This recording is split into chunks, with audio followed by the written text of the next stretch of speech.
For those of you who don't know, goats are climbers. What's it, buddy? So I've come up with a solution for the feeding issue.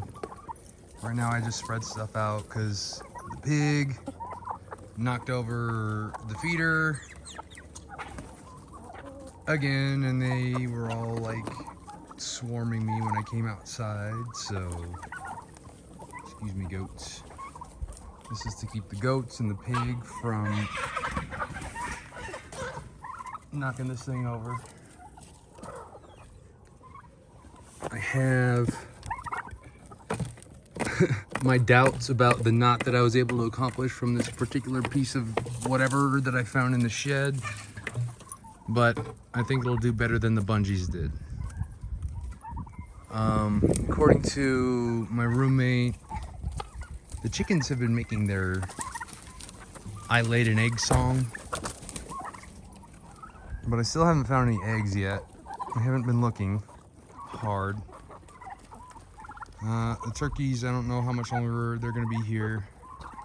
The goats, we're waiting on some equipment to be able to process them. And that's what I got going on here. I need to have another bonfire because I got all kinds of wood out in the front and some cardboard piling up. Anyway, so you can see in the front, I have not done much productive here.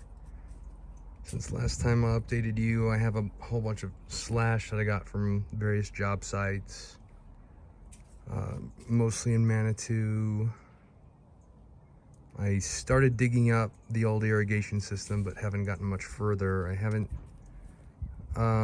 touched the trees that are growing along the sidewalk yet. Those are all mostly like white mulberry, which are edibles. So I do want them to live, but I don't want to mess with it while they're this young.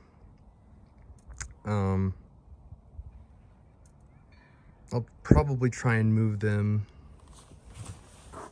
Well, for this one right here, I'm just going to take up the sidewalk and let it grow where it is. For the ones that are near the other sidewalk, probably in the spring I'll dig them up and move them somewhere else in the yard.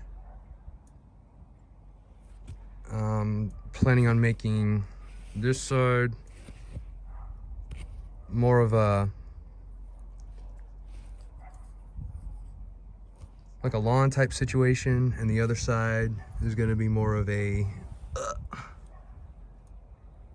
like perennial orchard, bushes and trees and some annuals,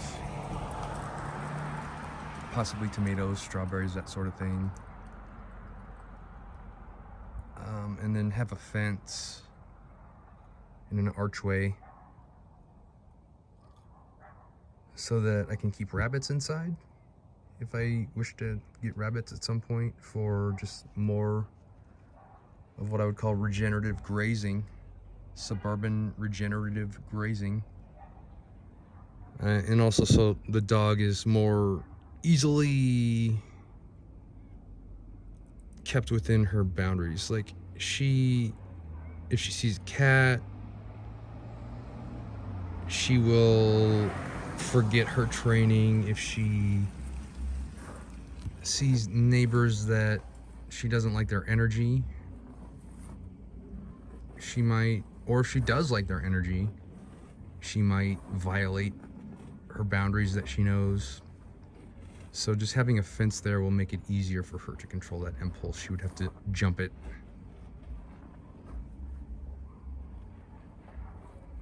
You know? And, ooh, the hinge on the truck is broke, so that is just permanently down now, and I do not have a backup camera.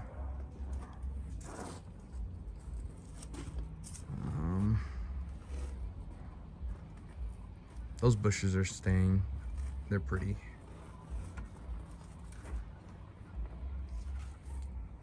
Hello, Gracie. What are you doing?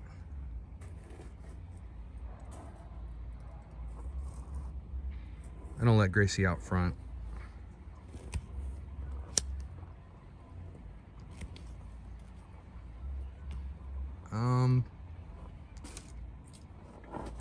And then maybe like a sign in the archway, possibly. That's the vision and the possibilities that are going through my head right now. It would be nice to be able to shoot out that street light, but you know, I live in society, so here we are.